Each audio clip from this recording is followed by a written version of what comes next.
welcome to the first of my monthly episodes. The sun's high in the sky, however the days are definitely getting shorter and there is starting to get that cold snap in the air. It's that time of year where you feel like there's 2 or 3 weeks left of good fishing, and then the fish will definitely slow down going into them winter months, and there's no better place to start than the famous Walthamstow Reservoir complex. I've decided I'm going to be targeting the Coppermill stream. It's a flowing river, so the temperature's slightly warmer and it is shallow, so it means there's good form going into those winter months. It's crystal clear water, sight fishing, baiting little spots, moving around. We've got a couple of days ahead of us and hopefully we can catch one of these really cool carp live with the cameras. I've always been drawn to fishing canals and rivers. I think there's just something about them, there's definitely that wild element, and when you finally do hunt them fish down and find them, it definitely gives you a little bit more of a buzz. Oh my God, there's loads of them. 6, they're all there feeding. Oh mate, I need to get that rod in.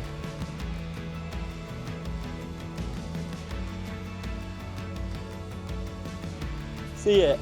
That's right on the spot there. Here we go, here we go, here we go. Finally. The Coppermill stream is a venue I'm more than familiar with. Since my first session over 4 years ago, I've fallen in love with the place. Over the last few years, I've been lucky enough to catch a dozen or so of its residents, and it's somewhere that I always come back to.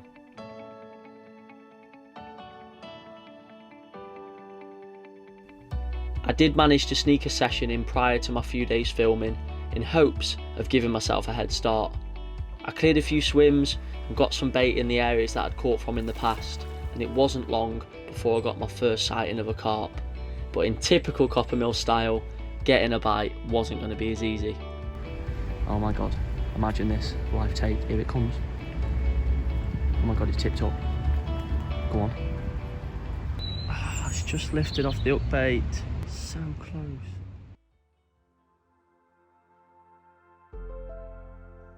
With us being in November now, obviously day by day we're losing that light, which means that it shortens the amount of time you get on the bank, and I think had I have chose to fish the reservoirs, it would have been really difficult, especially when they're big and you're going round, you're looking for opportunities, you're looking for shows, and that's why I've chose to fish the stream. It's crystal clear, you can find the fish, and although you've not got a lot of time on your side, there's a good chance of catching up. Arriving here just before 8 o'clock, going straight through the gate and sort of looking around in the swims that I've been prepping in the days previous, and most of the time you see fish straight away. Like I say, the fish aren't silly. They know that throughout those hours of darkness, no one's fishing for them. So more often than not, you arrive here and straight away you will see fish tails up. And that's what happened this morning.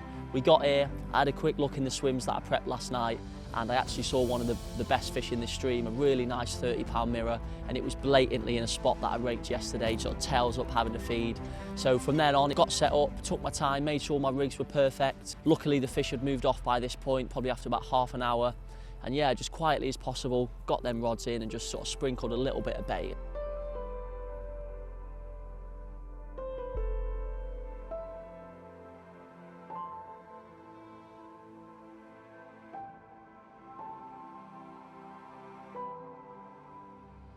So this is spot number 2, and there's no bait here. Put quite a lot out last night, and there's 3 or 4 fish just milling around the back. They're not on the spot, but I know for a fact that they sort of go round across the back margin and then come in on the spot. So while there's no bait there, while the fish aren't on the spot directly, I'm going to test my rig in the margin, make sure it all sits nicely, but let's get this rig in as quietly as possible.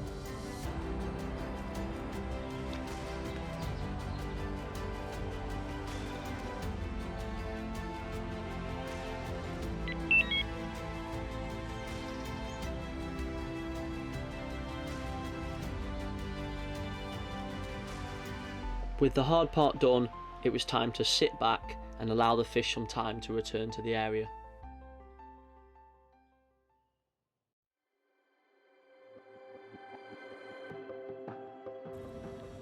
A good few hours have passed now, and although there is fish in the area and there is fish visiting the spot, I feel like it's time to sort of change things up a little bit. It's quite apparent that the fish are using the back margin a lot more than they are coming into this spot, so maybe they're sort of used to it a little bit. They've seen the bait there now and something sort of put them off feeding there. So what I'm going to do is I've made up another rig, relatively similar, It's nice and straightforward, putty up the line just to nail everything down. But this time I'm using a really big heavy gripping lead because I'm going to be bushwhackering to the opposite side of the stream. There's a nice little snag, I can see 4 or 5 fish. They keep going round and round it in circles, so I'd be crazy not to put a rod there. And yeah, as far as rig goes, I've messed around on this stream in the last couple of years, sort of sampling rigs, but I found that fluoro generally is the most inconspicuous. With it being clear water, even coated braid sometimes they can make out on the bottom. So fluoro, again, putty on there just to nail it down. And this is a pop-up rig, however, it's not fished right up off the top like that. It's a Fang X hook, and it sits, the way I've trimmed the pop-up down, it'll sit just like that. So basically my theory is, from the perspective of the fish, they won't know it's off the bottom and they'll come down unable to see the hook and, fingers crossed, get nailed. I'm going to get over there now. I think we've got 3-4 hours left, and lower this rig in with the bushwhacker and hopefully it'll get me a bite.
Well, another couple of hours has passed. The sun's starting to set now and it's coming into the prime time.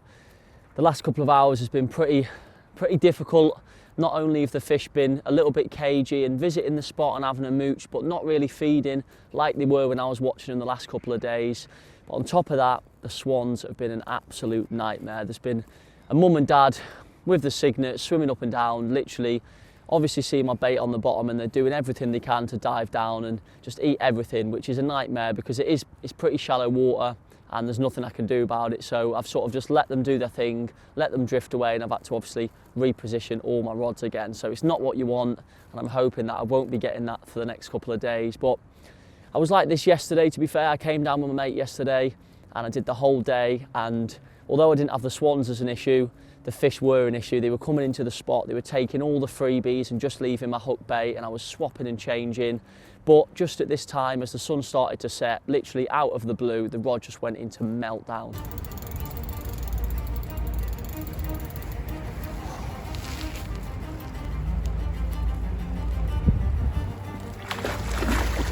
The rod absolutely screamed off. It's in this little swim that I made, so I knew eventually it was going to happen. God, you don't want to fight, are you?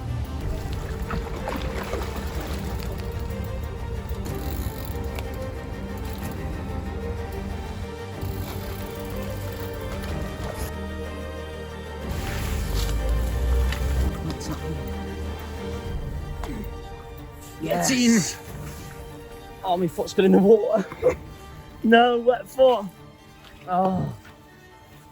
Get in, Get mate. in! Finally. God, it's taken ages. I've been done so many times on this little spot cleared out. Finally, I've got a bite. The gate's closing in half an hour, so I need to get this fish out quickly, get some photos and get off home. Oh, God. Get in. Slimy. Your hands might smell now. Oh, for fuck's sake! You could have pre-warned me. It's not too bad.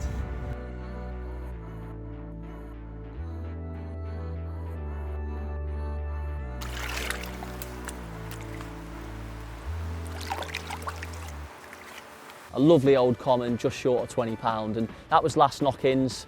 I wanted to get the rig back out because there was still a chance, but I had to reel in and head off home. As you saw, I was back this morning and I was hopeful, really hopeful that I was going to get another one. However, like I said, it's been super difficult today. Whether catching that fish has sort of left them a little bit cagey, it's a good chance that it has, because they've been visiting the spot, but they've just been on edge the whole time. And I think for tonight, I'm going to give it a couple of hours. If not, I'll be baiting those spots and I'll be back here first thing in the morning, where hopefully there'll be fish feeding on that bait and waiting for me.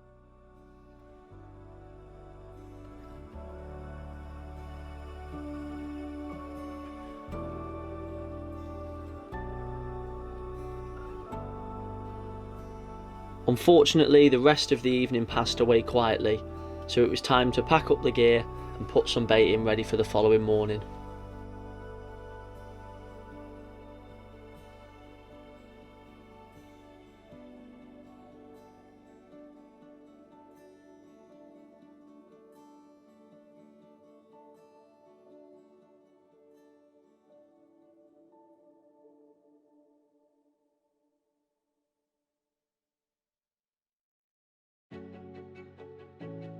As the sun rose, I made my way across London in the hopes of being able to get the better of the carp on my second day on the Coppermill. I treat every day as a blank canvas, making sure I'm prepared for whatever mood the fish are in on the day.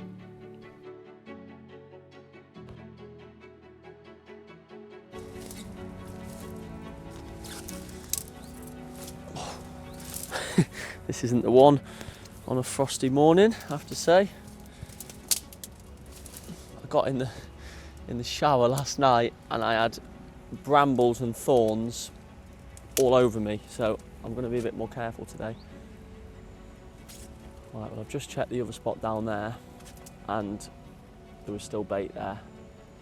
This one, however, there's no bait. It's not to say that the swans didn't pay us a visit last night and clean it all out, or that the roach haven't pecked it to nothing.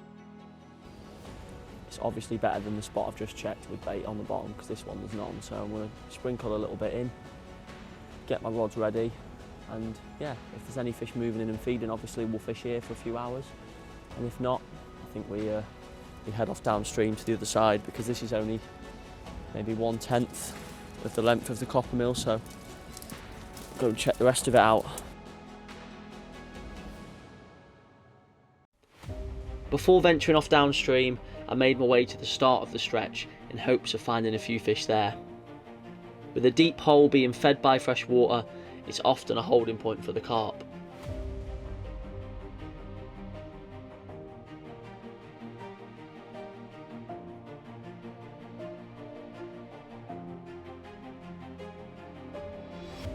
With nothing in sight, it was clear the carp had done the off, so I prepared some bait and topped up the swims with the potential of returning later on.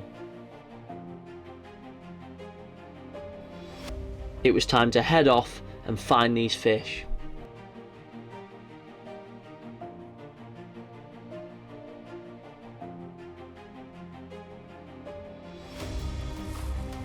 We're on the middle section of the Coppermill now. Just trickled a little bit of bait in where the ticket office is. There's a little bit of a pipe that comes through under the road bridge, and it seems to be a holding area. A couple of years ago I did a little campaign in March time, just before the close season, and there was no cabbage weed, no sort of eel grass, so you could literally see all up and down the stream there was no fish, which meant that they had to be on that outflow there. So I think I did 4 or 5 day sessions and I managed to catch about 7 fish. So going off that, there's a good chance, especially with this drop in temperature, that there'll be a few fish holding out there. So let's get on the move. Hopefully we'll find where the fish are.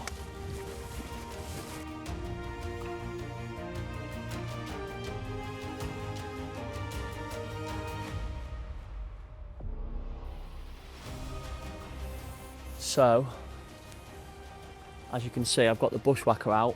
I've not got a rig in it or any bait or anything. I'm just sort of gauging how the flow affects the pole going out, just to make sure when I get my rig in there, I'm not trying to do 10 things at once. And also just to make sure I know how many sections I need. So like I said before, this is a swim that I fished before. Unfortunately back then I didn't have the advantage of the pole, so I was sort of leaning down and side casting, because from here to the road bridge you can't put a line in the water, so it's definitely a bit of a safe haven for the fish. And unless someone's using a bait boat or a pole like this, you just cannot get a rig over there. So you just saw me on the way down, put a bit of bait in, and I'm just going to try and see sort of the best spot where I can drop a bait in that area. And yeah, hopefully it'll be a nice little passing zone and we can intercept one as they're coming through. Before setting some traps with the bushwhacker, it was only right to venture further downstream, just to make sure there wasn't an opportunity somewhere else.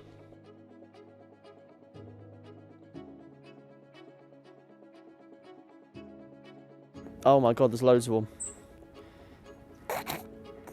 Well, I literally just said there's a pike, and I came over to look at the pike, and out of nowhere I've just seen literally half of the stock come out underneath a bush. That's the big mirror for sure. That common's good, mid-20, mate, they're all here. I can't move, if I move they'll see me. He's right there, mate. He's right there. Pike swimming round with them as well. Come on, go underneath the snag. Oh, that one's seen me. So, I think that means we go back and get the gear, doesn't it? With no time to waste, I trickled some bait in a few areas and quickly went back for the gear.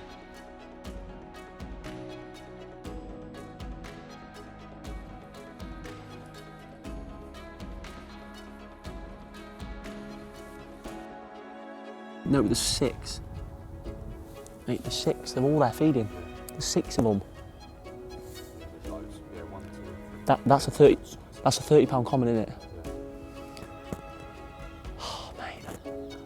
I'm gonna wait probably 10-15 minutes until the fish are completely gone. It's a risk, but I'll know that way that I won't spook them, and there's a good chance they will come back.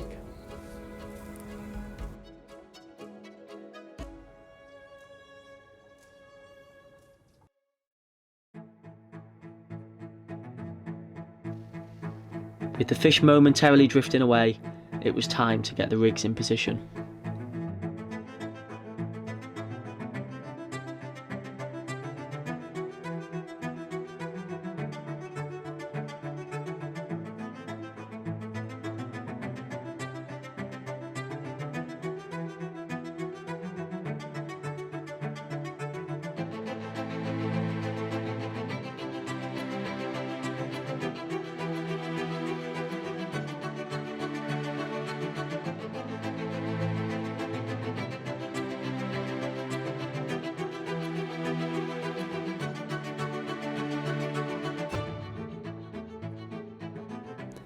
That group that were feeding in the edge have drifted off, so get this rig in, sit back, and when they come back, I'll have 2 rods out on the dance floor.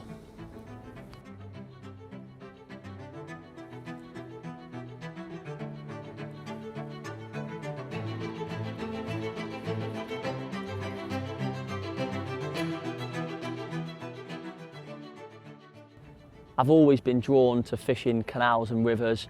I think there's just something about them. There's definitely that wild element. Obviously you've got natural big pits and natural park lakes and things like that, which I also enjoy fishing. But rivers, canals, you can't beat. You've got boat life on the canals, and obviously rivers, you've got the flow to deal with, you've got loads of snags, you've got miles upon miles of stretches, and a lot of the time you don't know where the fish are. And I think although that's frustrating at times and it can sort of leave you sort of in the open, it's also super exciting, and you know that you've got to go there, be on your toes, be as active as possible, and when you finally do hunt them fish down and find them, it definitely gives you a little bit more of a buzz. There's loads of them, mate. See that group of 5 before that went towards Mike? They're coming this way now. God, it's crazy how much they're moving up and down considering how cold it is. It's almost impossible to get ahead of them. You just got to sort of trust in your tactics and sometimes sit it out a little bit. But it's definitely worth half an hour down here. Right, they've just gone upstream, so let's get it in. With the group of fish moving upstream, I felt time was really slipping away. I needed to be one step ahead of the fish if I was going to get a bite. So I placed one rod tight to the bank upstream in hopes of intercepting a fish as it passes. As the sun began to set, I was starting to worry that another day would pass without getting a bite.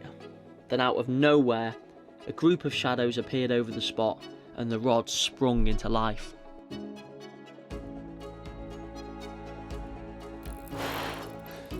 Finally.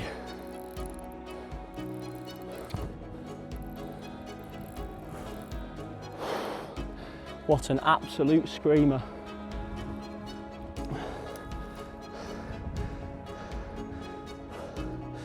That was the spot that we'd left alone a little bit upstream. I knew that as the light faded there was a good chance I was going to get a bite. So a few fish sort of milling around, taking the odd bit. Checked it about half an hour ago and there was about 4 or 5 bits of Scopex flake down on the bottom, and I said I'm not putting any more bait in. And it looks like I'm attached to a lovely little mirror, and there's not very many little mirrors in here, so please let's get this one in.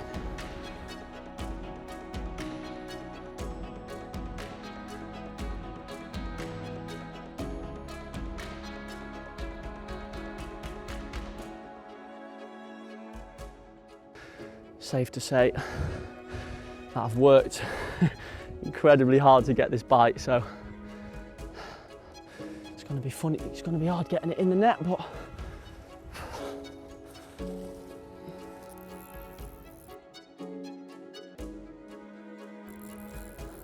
God, it's fighting like mad, mate. Oh no, it's in a snag. Watch out, boys. Don't say it's come off. Can't even get over there, look.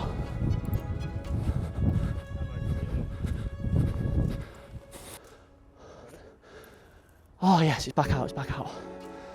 Oh, don't do that to me, mate. Come on. It's a lovely little mirror. Come on.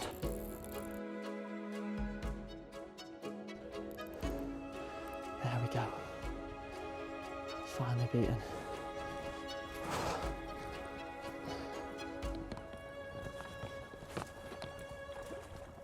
Yes!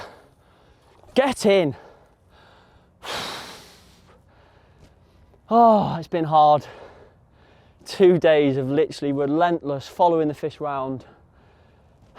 Started to give up. Got about 2 hours left and we've managed to pull it off. Thank God for that. Ah, yes.